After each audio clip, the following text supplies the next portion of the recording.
Welcome to Storytime Junction, featuring the continuation of Sir Arthur Conan Doyle's A Study in Scarlet, starring Paden, Leah Moore-Berger. And as always, your ever fleeing from the law host, Jordan Lagana. And this adjective, with all the correct hyphens in between the words, Good. You'll understand it. It's very appropriate to this section of the narrative. We're nearly there. This is the penultimate episode. How are you guys feeling? So good. So prepared. I'm a little concerned about you fleeing from the law. Do we need to have a discussion? Don't worry about it. Partial intervention time? It's more of a plea for help. Okay, so let's get right into it. Let's. Chapter 4, A Flight for Life. On the morning which followed his interview with the Mormon prophet, John Ferrier went into Salt Lake City, and having found his acquaintance, who was bound for the Nevada mountains, he entrusted him with his message to Jefferson Hope. In it, he told the young man of the imminent danger which threatened them, and how necessary it was that he should return. Having done thus, he felt easier in his mind, and returned home with a lighter heart. As he approached his farm, he was surprised to see a horse hitched to each of the posts at the gate. Still more surprised was he, on entering, to find two young men in possession of his sitting room. One, with a long, pale face, was leaning back in the rocking chair, with his feet cocked up upon the stove. The other, a bull-necked youth with coarse, bloated features, was standing in front of the window with his hands in his pocket, whistling a popular hymn. Both of them nodded to Ferrier as he entered, and the one in the rocking chair commenced the conversation. "Maybe you don't know us," he said. "This here's the son of Elder Drebber, and I'm Joseph Stangerson, who traveled with you in the desert when the Lord stretched out his hand and gathered you into the true fold." "As he will all the nations in his own good time," said the other in a nasal voice. "He grindeth slowly but exceeding small." John Ferrier bowed coldly. He had guessed who his visitors were. "We have come," continued Stangerson, "at the advice of our fathers to solicit the hand of your daughter, for whichever of us may seem good to you and to her. As I have but 4 wives, and Brother Drebber here has 7, it appears to me that my claim is the stronger one." "Nay, nay, Brother Stangerson," cried the other. "The question is not how many wives we have, but how many we can keep. My father has now given over his mills to me, and I am the richer man." "But my prospects are better," said the other warmly. "When the Lord removes my father, I shall have his tanning yard and his leather factory. Then I am your elder, and am higher in the church." "It will be for the maiden to decide," rejoined young Drebber, smirking at his own reflection in the glass. "We will leave it all to her decision." During this dialogue, John Ferrier had stood fuming in the doorway, hardly able to keep his riding whip from the backs of his 2 visitors. "Look here," he said at last, striding up to them. "When my daughter summons you, you can come, but until then, I don't want to see your faces again." The 2 young Mormons stared at him in amazement.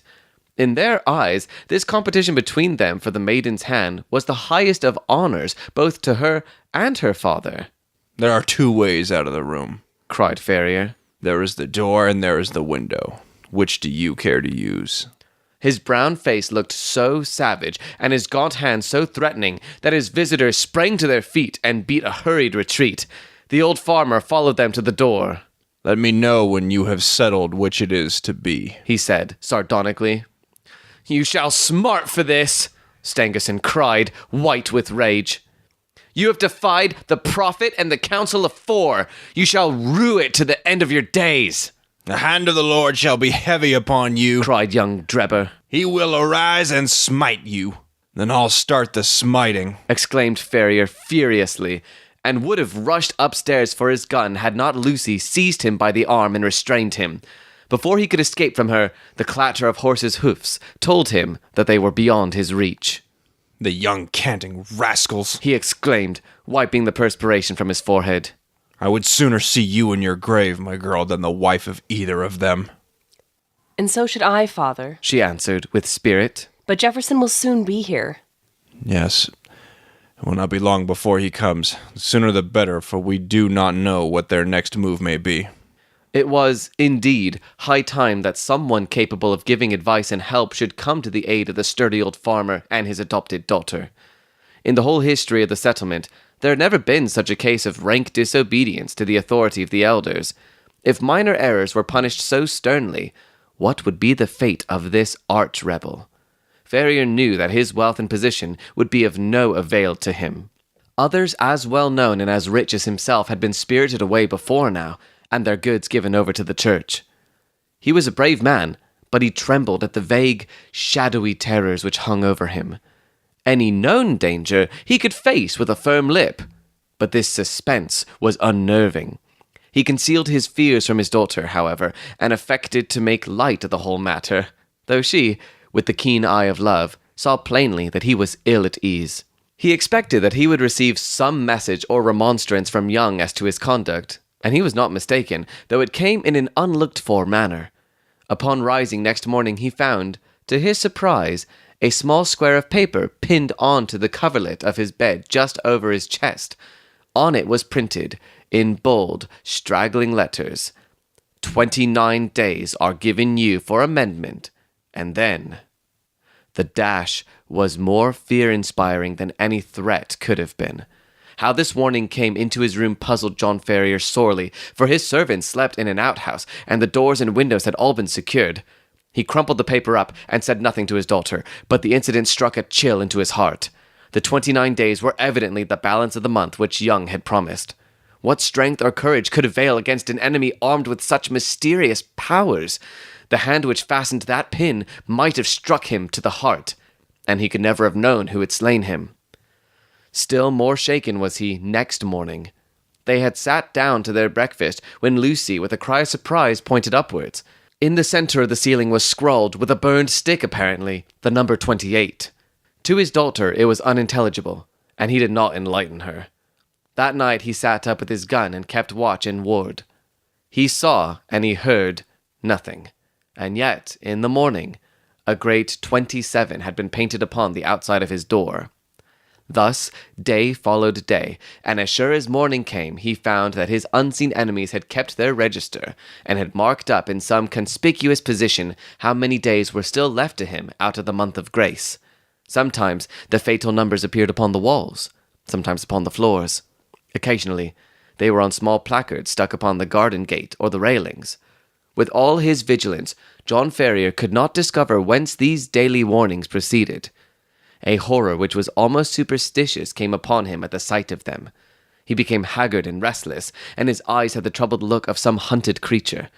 He had but one hope in life now, and that was for the arrival of the young hunter from Nevada. 20 had changed to 15, and 15 to 10. But there was no news of the absentee. One by one the numbers dwindled down, and still there came no sign of him. Whenever a horseman clattered down the road, or a driver shouted at his team, the old farmer hurried to the gate, thinking that help had arrived at last. At last, when he saw 5 give way to 4, and that again to 3, he lost heart, and abandoned all hope of escape. Single-handed, and with his limited knowledge of the mountains which surrounded the settlement, he knew that he was powerless. The more frequented roads were strictly watched and guarded, and none could pass along them without an order from the council. Turn which way he would, there appeared to be no avoiding the blow which hung over him. Yet the old man never wavered in his resolution to part with life itself before he consented to what he regarded as his daughter's dishonor. He was sitting alone one evening, pondering deeply over his troubles, and searching vainly for some way out of them. That morning had shown the figure 2 upon the wall of his house, and the next day would be the last of the allotted time. What was to happen then? All manner of vague and terrible fancies filled his imagination. And his daughter, what was to become of her after he was gone? Was there no escape from the invisible network which was drawn all round them? He sank his head upon the table and sobbed at the thought of his own impotence. What was that? In the silence, he heard a gentle scratching sound, low but very distinct in the quiet of the night. It came from the door of the house. Ferrier crept into the hall and listened intently. There was a pause for a few moments, and then the low, insidious sound was repeated. Someone was evidently tapping very gently upon one of the panels of the door. Was it some midnight assassin who had come to carry out the murderous orders of the secret tribunal? Or was it some agent who was marking up that the last day of grace had arrived? John Ferrier felt that instant death would be better than the suspense which shook his nerves and chilled his heart. Springing forward, he drew the bolt and threw the door open. Outside, all was calm and quiet. The night was fine, and the stars were twinkling brightly overhead. The little front garden lay before the farmer's eyes, bounded by the fence and gate. But neither there, nor on the road, was any human being to be seen. With a sigh of relief, Ferrier looked to right and to left, until happening to glance straight down at his own feet, he saw to his astonishment a man lying flat upon his face upon the ground, with arms and legs all asprawl. So unnerved was he at the sight that he leaned up against the wall with his hand to his throat to stifle his inclination to call out. His first thought was that the prostrate figure was that of some wounded or dying man.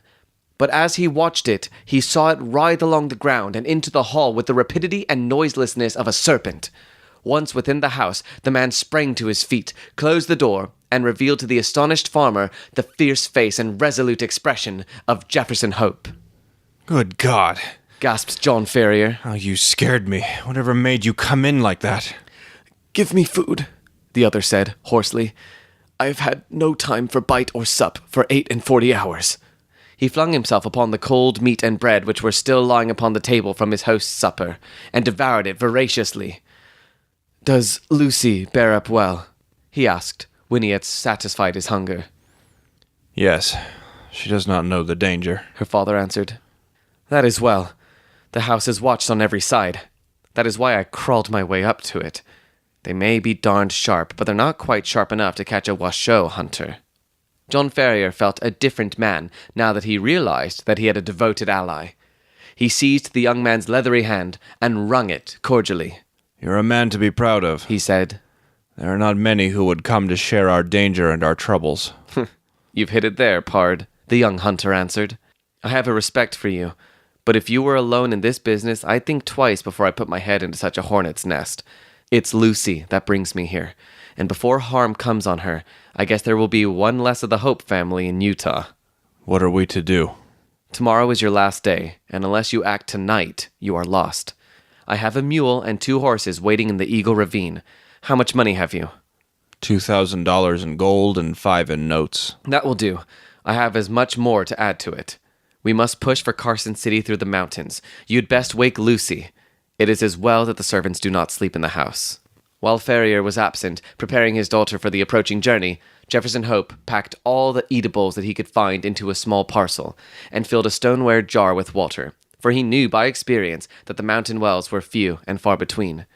He had hardly completed his arrangements before the farmer returned with his daughter all dressed and ready for a start. The greeting between the lovers was warm, but brief, for minutes were precious, and there was much to be done. We must make our start at once, said Jefferson Hope, speaking in a low but resolute voice, like one who realizes the greatness of the peril, but has steeled his heart to meet it.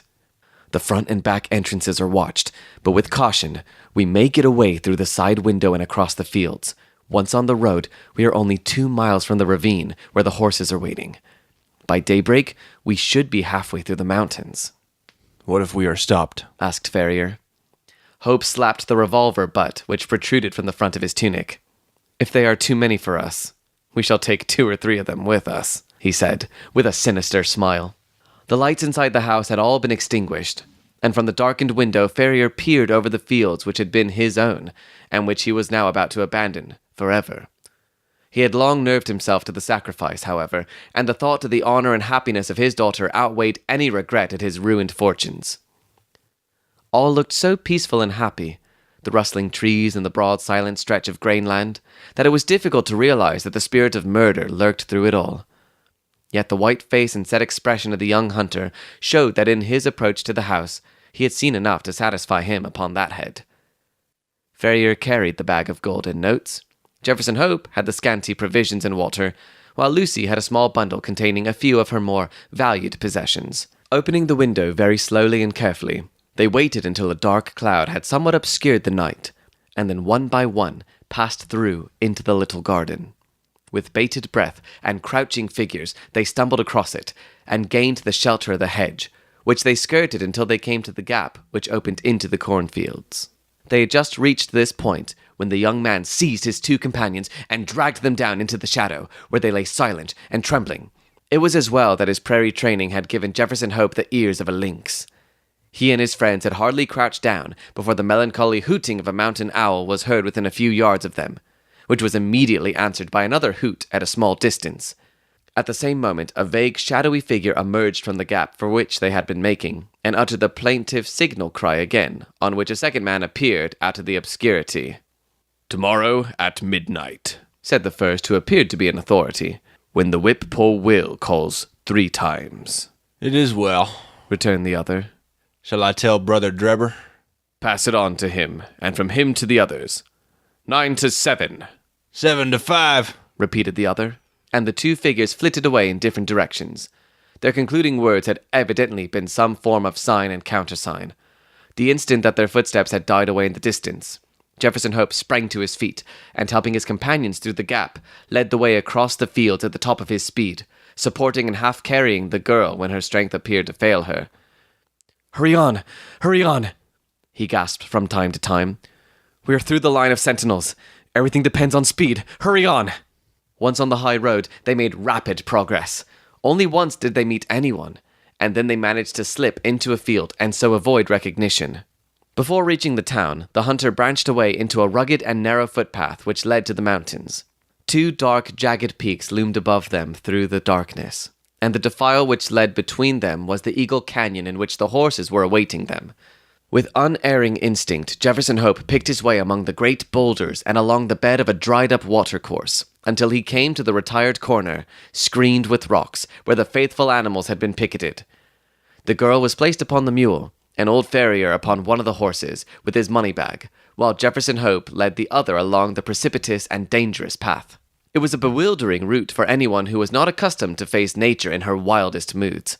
On the one side, a great crag towered up 1,000 feet or more, black, stern, and menacing, with long basaltic columns upon its rugged surface like the ribs of some petrified monster. On the other hand, a wild chaos of boulders and debris made all advance impossible. Between the two ran the irregular track, so narrow in places that they had to travel in Indian file, and so rough that only practiced riders could have traversed it at all.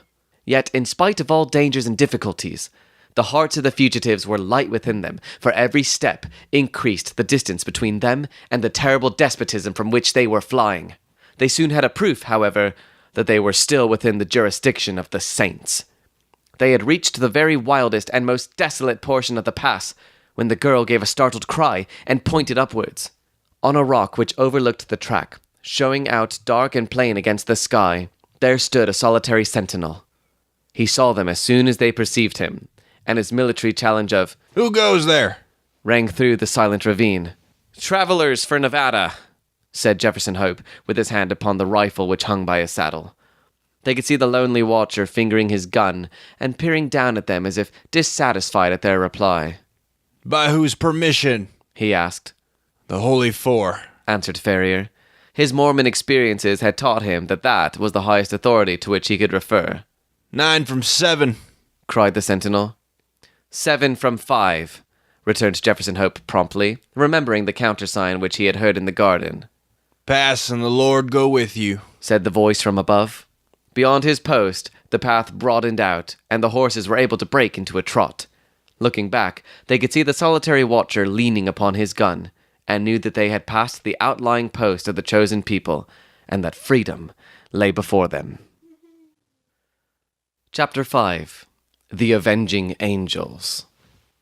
All night their course lay through intricate defiles and over irregular and rock-strewn paths.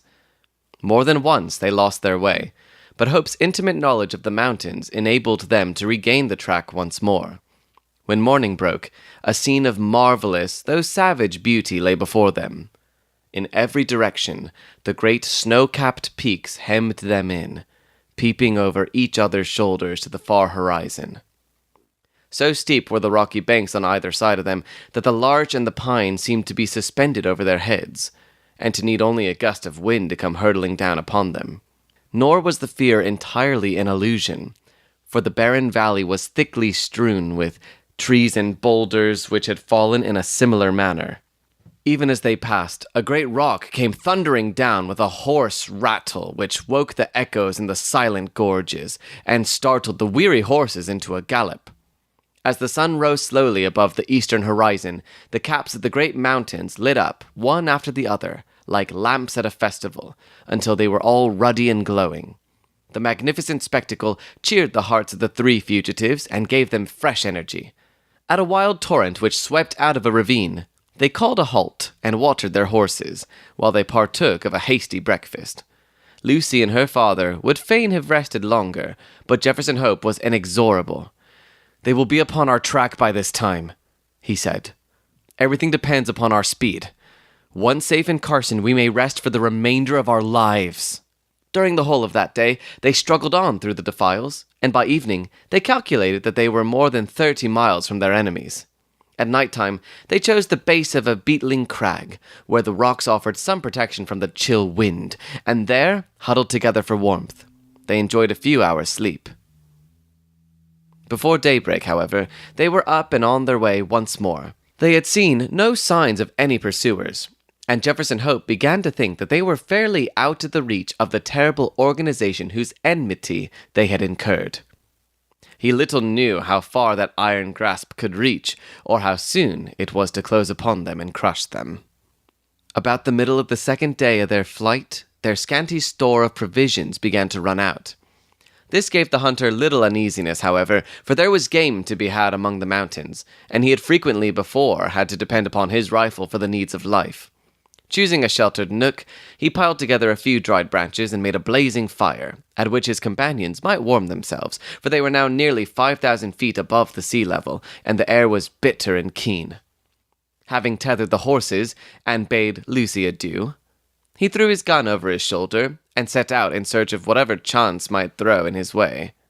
Looking back, he saw the old man and the young girl crouching over the blazing fire, while the three animals stood motionless in the background. Then the intervening rocks hid them from his view. He walked for a couple of miles, through one ravine after another, without success, though from the marks upon the bark of the trees and other indications, he judged that there were numerous bears in the vicinity.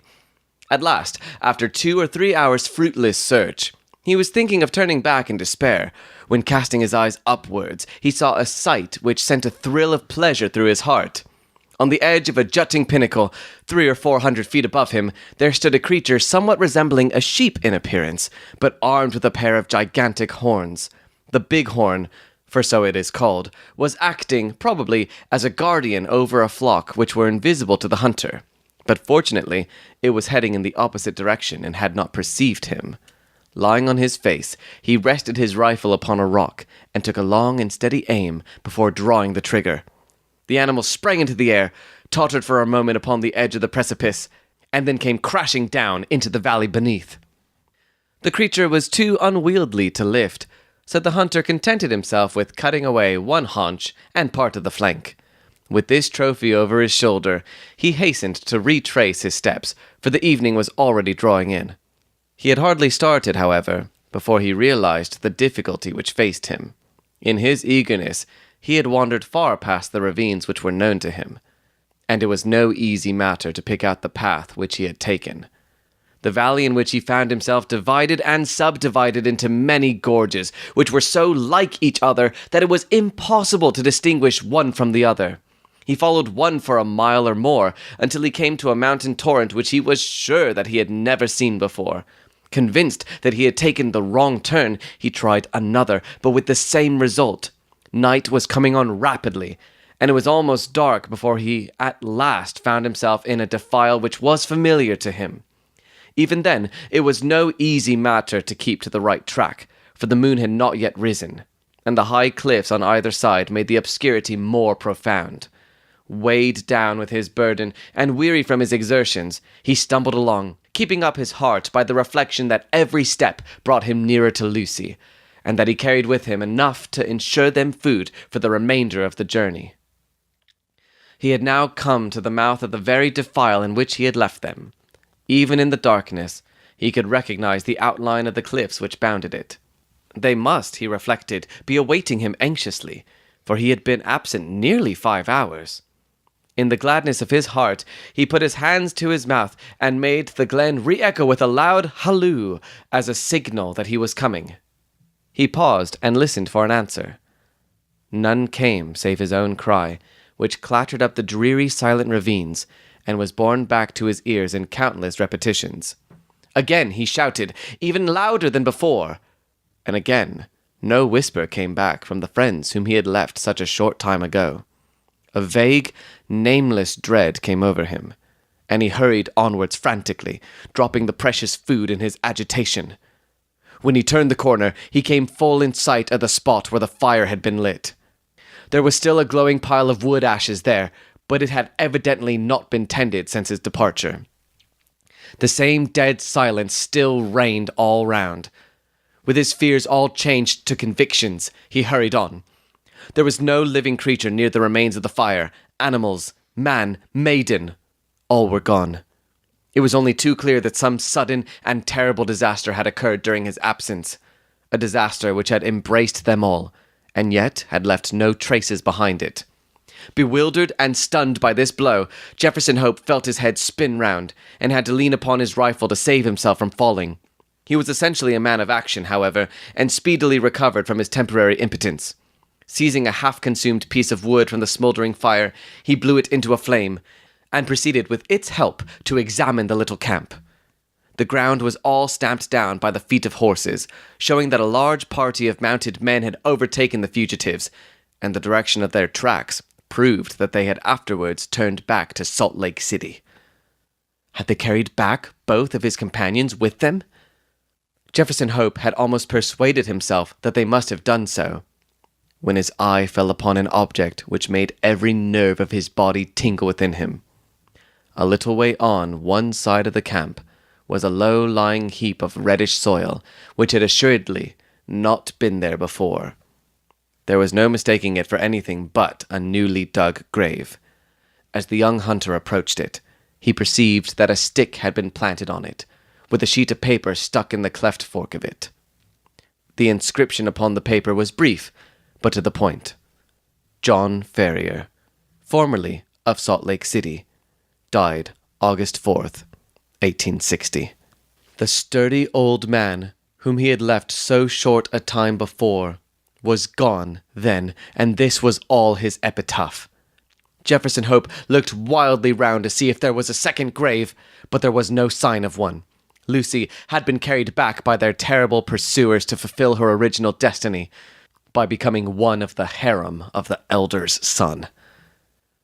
As the young fellow realized the certainty of her fate, and his own powerlessness to prevent it, he wished that he too was lying with the old farmer in his last silent resting place. Again, however, his active spirit shook off the lethargy which springs from despair. If there was nothing else left to him, he could at least devote his life to revenge. With indomitable patience and perseverance, Jefferson Hope possessed also a power of sustained vindictiveness, which he may have learned from the Indians amongst whom he had lived. As he stood by the desolate fire, he felt that the only one thing which could assuage his grief would be thorough and complete retribution brought by his own hand upon his enemies. His strong will and untiring energy should, he determined, be devoted to that one end. With a grim white face, he retraced his steps to where he had dropped the food, and having stirred up the smouldering fire, he cooked enough to last him for a few days. This he made up into a bundle, and, tired as he was, he set himself to walk back through the mountains upon the track of the Avenging Angels. For 5 days he toiled, footsore and weary, through the defiles which he had already traversed on horseback. At night he flung himself down among the rocks, and snatched a few hours of sleep, but before daybreak he was always well on his way. On the 6th day he reached the Eagle Canyon, from which they had commenced their ill-fated flight. Thence he could look down upon the home of the saints. Worn and exhausted, he leaned upon his rifle and shook his gaunt hand fiercely at the silent, widespread city beneath him. As he looked at it, he observed that there were flags in some of the principal streets, and other signs of festivity. He was still speculating as to what this might mean, when he heard the clatter of horses' hoofs and saw a mounted man riding towards him. As he approached, he recognized him as a Mormon named Cowper, to whom he had rendered services at different times. He therefore accosted him when he got up to him, with the object of finding out what Lucy Ferrier's fate had been. "I am Jefferson Hope," he said. "You remember me?" The Mormon looked at him with undisguised astonishment. Indeed, it was difficult to recognize in this tattered, unkempt wanderer, with ghastly white face and fierce wild eyes, the spruce young hunter of former days. Having, however, at last satisfied himself as to his identity, the man's surprise changed to consternation. "You are mad to come here," he cried. "It is as much as my own life is worth to be seen talking with you. There was a warrant against you from the Holy Four for assisting the Ferriers' way." "I don't fear them or their warrant," Hope said earnestly. "You must know something of this matter, Cowper. I conjure you by everything you hold dear to answer a few questions. We have always been friends. For God's sake, don't refuse to answer me." "What is it?" the Mormon asked uneasily. "Be quick, the very rocks have ears and the trees eyes." "What has become of Lucy Ferrier?" "She was married yesterday to young Drebber." "Hold up, man, hold up. You have no life left in you." "Don't mind me," said Hope faintly. He was white to the very lips and had sunk down on the stone against which he had been leaning. "Married, you say?" "Married yesterday. That's what those flags are for on the endowment house.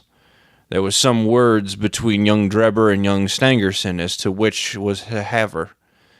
They'd both been in the party that followed them, and Stangerson had shot her father, which seemed to give him the best claim.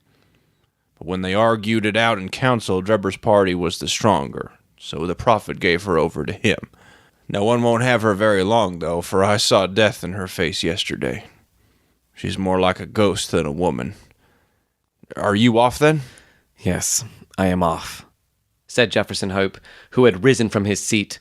His face might have been chiseled out of marble, so hard and set was its expression, while its eyes glowed with a baleful light. "Where are you going?" "Never mind," he answered, and slinging his weapon over his shoulder, strode off down the gorge and so away into the heart of the mountains to the haunts of the wild beasts. Amongst them all, there was none so fierce and so dangerous as himself. The prediction of the Mormon was only too well fulfilled. Whether it was the terrible death of her father, or the effects of the hateful marriage into which she had been forced, poor Lucy never held up her head again, but pined away, and died within a month. Her sottish husband, who had married her principally for the sake of John Ferrier's property, did not affect any great grief at his bereavement, but his other wives mourned over her, and sat up with her the night before the burial, as is the Mormon custom. They were grouped round the bier in the early hours of the morning, when, to their inexpressible fear and astonishment, the door was flung open, and a savage-looking, weather-beaten man in tattered garments strode into the room. Without a glance or a word to the cowering women, he walked up to the white, silent figure which had once contained the pure soul of Lucy Ferrier. Stooping over her, he pressed his lips reverently to her cold forehead, and then, snatching up her hand, he took the wedding ring from her finger. "She shall not be buried in that," he cried with a fierce snarl, and before an alarm could be raised, sprang down the stairs and was gone. So strange and so brief was the episode that the watchers might have found it hard to believe it themselves or persuade other people of it, had it not been for the undeniable fact that the circlet of gold which marked her as having been a bride had disappeared. For some months, Jefferson Hope lingered among the mountains, leading a strange, wild life, and nursing in his heart the fierce desire for vengeance which possessed him. Tales were told in the city of the weird figure which was seen prowling about the suburbs, and which haunted the lonely mountain gorges. Once, a bullet whistled through Stangerson's window and flattened itself upon the wall within a foot of him. On another occasion, as Drebber passed under a cliff, a great boulder crashed down on him, and he only escaped a terrible death by throwing himself upon his face. The two young Mormons were not long in discovering the reason of these attempts upon their lives, and led repeated expeditions into the mountains in the hope of capturing or killing their enemy, but always without success. Then they adopted the precaution of never going out alone or after nightfall, and of having their houses guarded. After a time, they were able to relax these measures, for nothing was either heard or seen of their opponent, and they hoped that time had cooled his vindictiveness. Far from doing so, it had, if anything, augmented it. The hunter's mind was of a hard, unyielding nature, and the predominant idea of revenge had taken such complete possession of it that there was no room for any other emotion. He was, however, above all things, practical. He soon realized that even his iron constitution could not stand the incessant strain which he was putting upon it. Exposure and want of wholesome food were wearing him out. If he died like a dog among the mountains, what was to become of his revenge then? And yet, such a death was sure to overtake him if he persisted. He felt that that was to play his enemy's game. So he reluctantly returned to the old Nevada mines, there to recruit his health and to amass money enough to allow him to pursue his object without privation.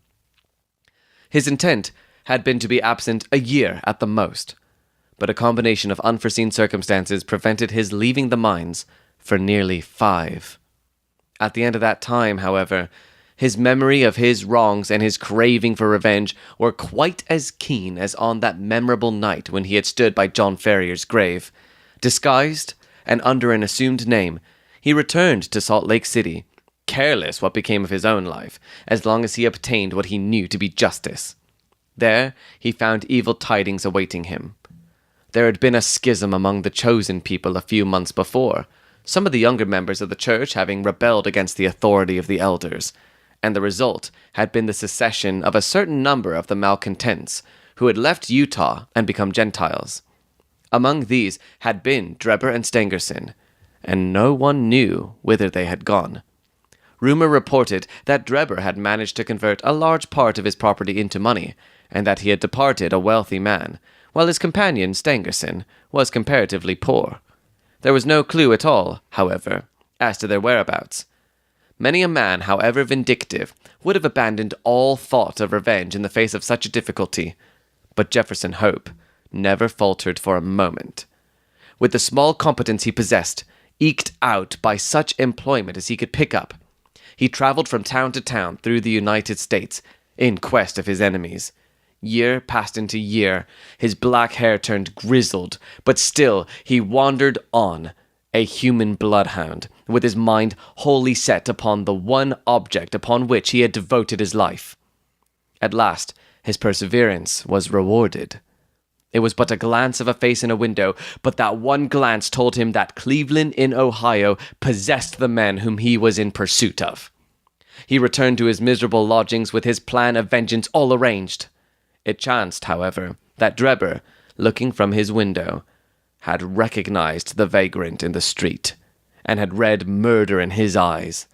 He hurried before a justice of the peace, accompanied by Stangerson, who had become his private secretary, and represented to him that they were in danger of their lives from the jealousy and hatred of an old rival.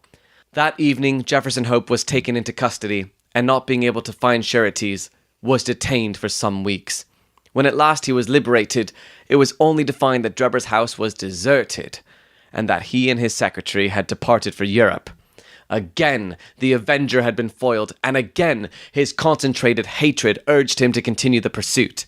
Funds were wanting, however, and for some time he had to return to work, saving every dollar for his approaching journey.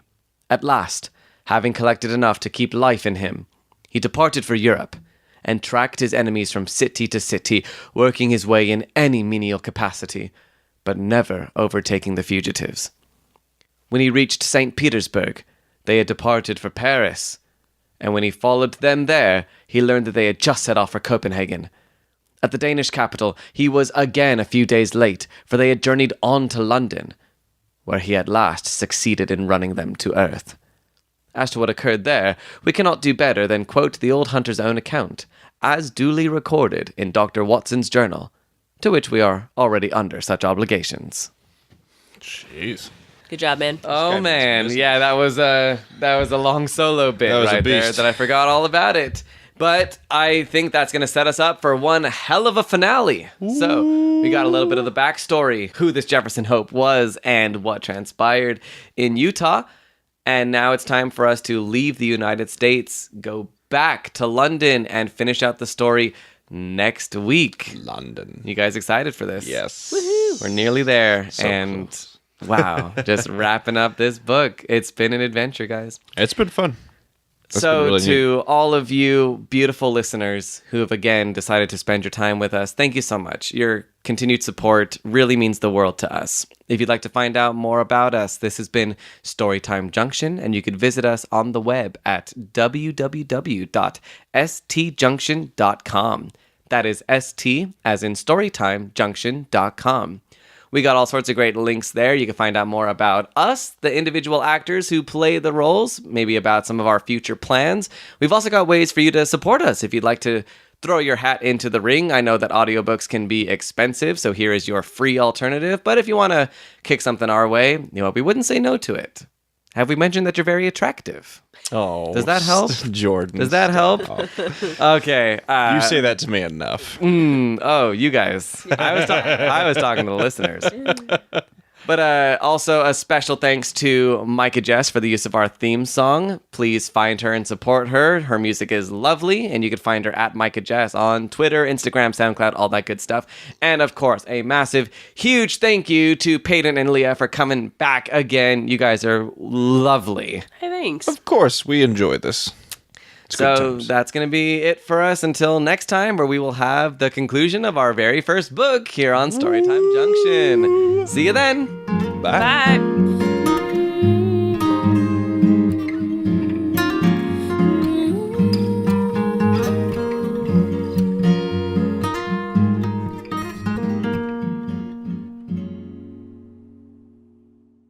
And would have rushed upstairs for his gun had not Lucy. I don't know how I was approaching that. That was exciting. Remonstrance? Remonstrance. No shit. Okay. Much monster. The more frequented roads. The more frequent. That N. Frequented. There it is. Frequented. The more frequent.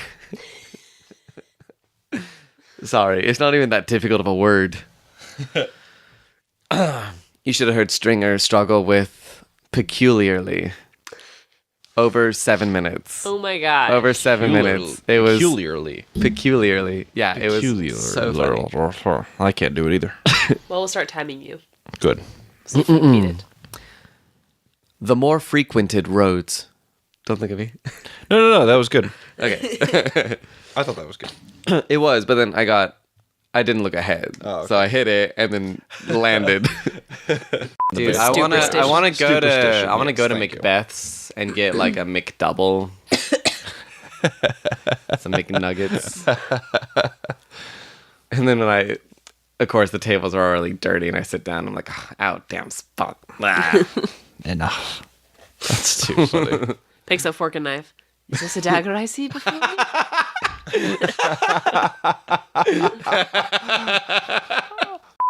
Chapter 5. The thing went away, so I can't see the waveform. Dang it. I was really hoping that was the chapter title. Just sigh. Dang it. Forlorn sigh. Dang it. This is the chapter though where it all just goes Norman. awful. Deflating a bag of sadness. Though from the marks upon the bark of the trees and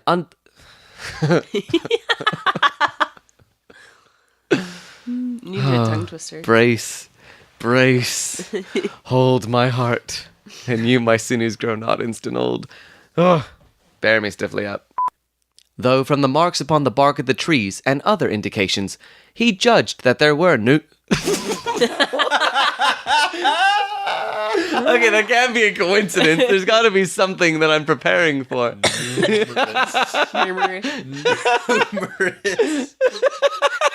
I think just leave it. It's numerous. Numerous. Numerous birds. Oh. What happened to all of your ice? Did you just eat it? No, it just melted. It just melted away. Because look, we still have so much ice left in ours. I had numerous blocks of ice in my water. Touche. Now you have Nurmer ice.